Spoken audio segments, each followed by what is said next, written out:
Found the old evidence request form last month, folded in half inside my tackle box. I don't know how it got there. I don't fish anymore. My name's Ray Puente, 25 years with the Wharton County Sheriff's Office. Criminal investigator. I carried a pocket magnifier on my keychain, and I read everything twice. That was my whole trick. I retired in '04, 2 years after what happened in the records annex. I told HR it was my back. It wasn't my back. August 2002, Thursday night. The county had gotten a grant to digitize cold case files, and somebody had to pull the boxes and photograph the contents. Somebody meant me. The records annex was a converted feed store on Caney Creek Road. Corrugated steel walls, no windows, one bank of fluorescent lights that hummed like a bad transformer. The place smelled like mildew and old paper and whatever chemical they used in evidence bags back in the '70s.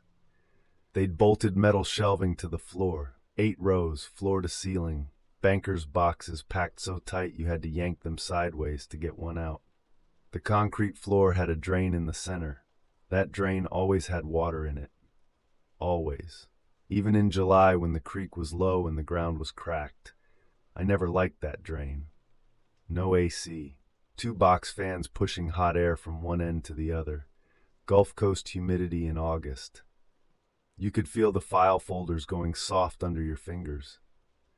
I had a desk lamp, a folding metal table, and a thermos of coffee that went cold inside 20 minutes. I'd been through 6 boxes. Routine stuff. Storage unit break-ins from '78, livestock theft on FM 1301, a DUI fatality from '81. Sad, all of it, but nothing that made you look over your shoulder. The 7th box was on the second shelf, shoved behind a row of binders from the district clerk's office. The label read WC 74-0019. Below that in typewriter font, Drowning, Juvenile, Caney Creek, June 14, 1974. The box was heavier than the others. I noticed that right away. A drowning file shouldn't weigh more than a burglary file, but this one did. The lid was sealed with old evidence tape, the brown kind they stopped using in the '80s. Yellowed and cracked at the edges, but still holding. I broke the seal and set the lid on the table. Inside, a waterlogged case file in a plastic sleeve, the pages stuck together at the corners. Witness statements from 2 fishermen who'd seen the girl wade in. A coroner's 1-page ruling. Drowning, accidental, consistent with the depth and current at that section of the creek. Case closed in 3 weeks. Simple. The kind of case that gets filed and forgotten. There was a school photo clipped to the inside of the file folder. A little girl, maybe 6, missing her front teeth. Braids pulled tight, wearing a Dallas Cowboys t-shirt that was too big for her. Her name was Marlene Garza. I sat there looking at that photo for a while. You work cases long enough, you stop seeing faces, but sometimes one gets through. At the bottom of the box, underneath the file, there was a manila envelope, thick, sealed with red evidence tape across the flap, and on the front, stamped in faded ink, not printed, stamped, like with a rubber date stamp you'd find in a post office, were the words, "Do not open before 8/15/22." I set the envelope down, picked up my magnifier, read it again. August 15, 2002, that was today. The ink was old, the kind of old where it fades from black to brown and the edges bleed into the paper grain. That stamp had been on that envelope for decades. But the date was tonight. I turned it over. On the back, in pencil, in handwriting so small I needed the magnifier to read it, someone had written 5 words. For the man at the table. The box fan behind me clicked, the oscillation motor catching on something, and I flinched so hard my knee hit the underside of the table. Coffee sloshed out of the thermos.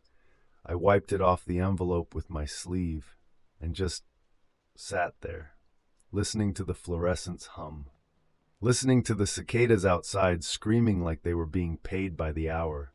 I should have put it back, sealed the box, written, reviewed, no action on the log sheet, and gone home to watch the 10 o'clock news. That's what a smart man would have done. I picked up my pocket knife and cut the tape. Inside the envelope was a single Polaroid photograph. I held it under the desk lamp, a man sitting at a metal folding table in the records annex. Same shelving, same concrete floor, same box fans in the background. The man was looking down at something in his hands, reading glasses low on his nose, a thermos to his left, a pocket magnifier beside it. The man was me. I know how that sounds, I know, but I'm telling you what I saw. The shirt, the blue and white checked short sleeve I'd grabbed off the closet door that morning. The glasses, the same drugstore readers I was wearing right now. The magnifier, the coffee thermos with the dent in the lid where I dropped it in the parking lot 2 years ago. Everything matched. Every single detail matched what I was wearing and using tonight, at this table, in this building. But the photo was old. The white border had yellowed the way Polaroids do when they've sat in a box for 30 years. The color had that washed-out greenish cast, that 70s Polaroid palette you can't fake. Whatever this picture was, it had been developing since before I graduated high school. My hands were shaking. Not a lot. Enough that I had to set the photo down on the table to look at it straight. I turned it over. On the back, there was a fingerprint. Small. A child's finger pressed into something brown and gritty. Creek mud. I could smell it, that green metallic smell of wet clay and algae and whatever grows in still water. Below the fingerprint, written in crayon, one word, found. I reached for my cell phone, flipped it open, no signal, not one bar. The steel walls killed reception. I knew that I'd complained about it to the sheriff a dozen times, but it had never bothered me before. Not like this. I stood up. The folding chair scraped on the concrete, and the sound bounced off those steel walls like a gunshot. I walked to the door, 20 feet, maybe 25, past 3 rows of shelving. The door was closed. I hadn't closed it. I always propped it open with a cinder block when I worked in here, because the padlock was on the outside and I didn't like the idea of somebody walking by and locking me in as a joke. The cinder block was where I'd put it, on the floor, against the wall, but the door was shut tight against the frame. I grabbed the handle, pushed, nothing, pulled, nothing. That door was locked, padlocked from the outside. I banged on it with the flat of my hand. The steel rang like a bell. I yelled, waited, yelled again. Nobody. The parking lot had been empty when I got here. The nearest occupied building was the Valero station half a mile up the road. And then I noticed the silence. The cicadas had stopped. If you've lived on the Gulf Coast, you know, the cicadas don't stop. They scream from sundown to sunup, every night, all summer. But right then, standing at that locked door, the world outside was dead quiet. No cicadas, no frogs, nothing. I walked back to the table. I don't know why. I should have kicked at the door or found something to pry it with. But I walked back to the table, and I sat down, and I picked up that Polaroid again. You know that feeling when you're reading a report and something doesn't match? A date that's wrong, a name that's misspelled, and your eye catches it before your brain does? That's what happened. I looked at the photo under the lamp, the man at the table, me, hunched over, reading, the shelving behind me, the box fans, the door, and in the doorway behind me in the photo there was a shape, small, 3 feet tall, maybe less, standing just inside the frame, wet hair hanging straight down, arms at its sides. I couldn't make out a face. The exposure was too dark in that part of the image. But the shape was there. It had not been there before. I had studied this photograph for 5 minutes, and that shape was not in the doorway when I first looked at it. I set the Polaroid down face first on the table. I picked up the flashlight. I turned toward the door. the overhead fluorescence at the far end of the annex. The row closest to the back wall went dark, not flickered, just off, like someone hit a switch. Then the next row, click, dark, then the next. The lights were going out in sequence, one section at a time, moving from the back of the building toward me, toward the table, toward the only light left, my desk lamp and the beam in my hand. I stood up, and I did not take my eyes off the dark. The desk lamp was the last light in the building. Everything beyond 2 rows of shelving was black. Not dark, black. The kind of dark where your eyes make things up just to have something to look at. I swept the flashlight beam across the floor. Footprints. Wet footprints on the concrete. Small, a child's bare feet, toes spread, the kind of print a kid makes walking out of a swimming pool. They led from the table, from the evidence box, down the side of the table, across 3 feet of floor, and stopped right next to my chair, right beside my left boot.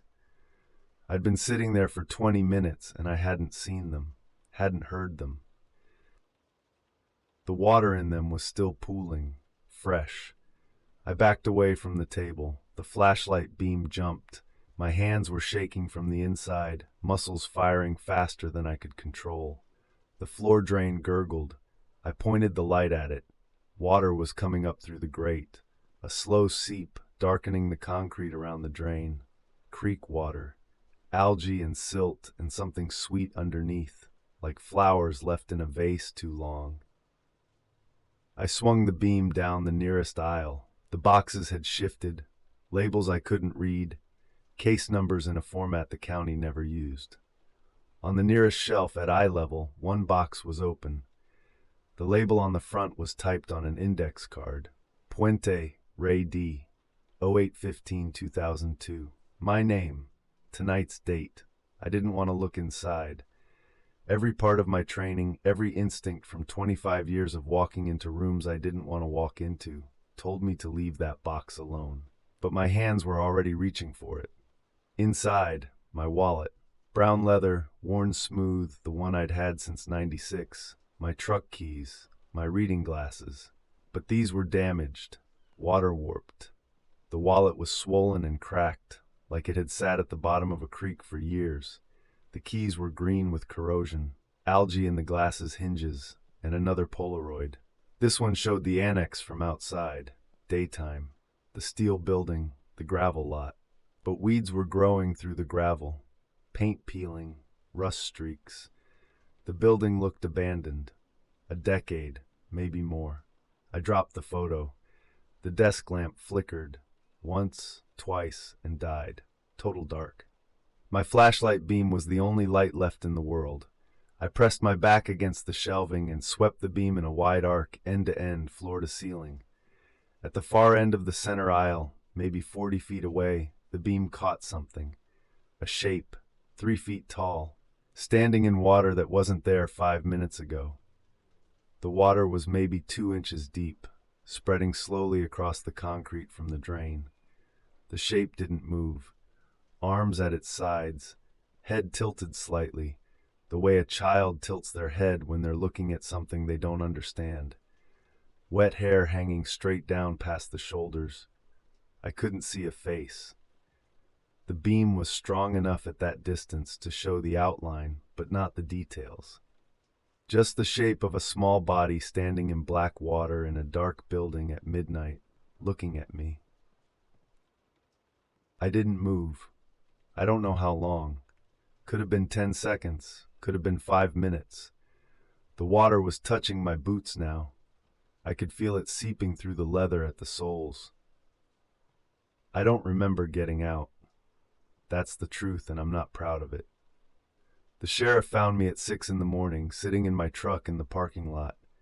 Engine running, AC on full blast, my hands on the wheel like I was driving somewhere. The annex door was wide open. Lights were on, every fluorescent, all working fine. Box WC7019 was on the table, sealed, evidence tape unbroken, exactly where I'd found it on the shelf hours earlier. The Polaroid was gone, both of them, The envelope was gone, no water on the floor.